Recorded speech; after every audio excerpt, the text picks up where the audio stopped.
Did you know coconut water is not just water, it is actually a developing baby food of a seed?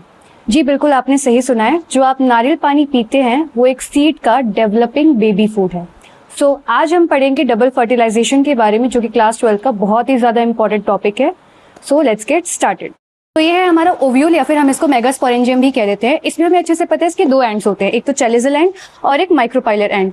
चेलिजल and के पास 3 antipodal cells होते हैं, और जबकि micropylar and के पास 2 साइनर्जिड्स होते हैं और 2 फिलिफॉर्म अपैरेटस भी होता है, और इसमें एक एक्सेल प्रोड्यूस होता है। और जो सेंट्रल वाला सेल होता है बच्चों, यहाँ पर 2 पोलर न्यूक्लियाई होता है, जो कि ये सारे के सारे जितने भी हमारे न्यूक्लियस ये सारे के सारे हैप्लॉइड होते हैं। अब क्या होता है, पोलन ट्यूब जैसे ही आएगा, इसके दोनों मेल गैमेट्स साइनर्जिड्स में रिलीज हो जाते हैं। फिर एक मेल गैमेट जो है वो एग के साथ जाके फ्यूज हो जाएगा, और इस प्रोसेस को हम सिनगैमी कह देंगे, और जाइगोट बन जाएगा। जो दूसरा मेल गैमेट होता है वो सेंट्रल सेल के दोनों पोलर न्यूक्लियाई के साथ जाके फ्यूज हो जाएगा, और 3n करके ट्रिप्लॉइड हमारा ये ट्रिपल फ्यूजन बन जाएगा, जिसको हम प्राइमरी एंडोस्पर्म न्यूक्लियस भी कह देते हैं।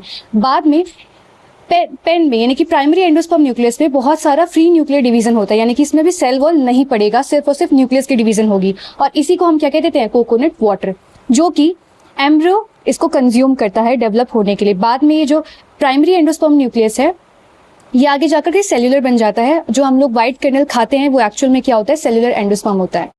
इस प्रोसेस को हम डबल फर्टिलाइजेशन इसलिए कहते हैं क्योंकि यहाँ पर 2 बार फर्टिलाइजेशन हुई है, एक तो ट्रिपल फ्यूजन और दूसरा था हमारा syngamy. Thank you so much.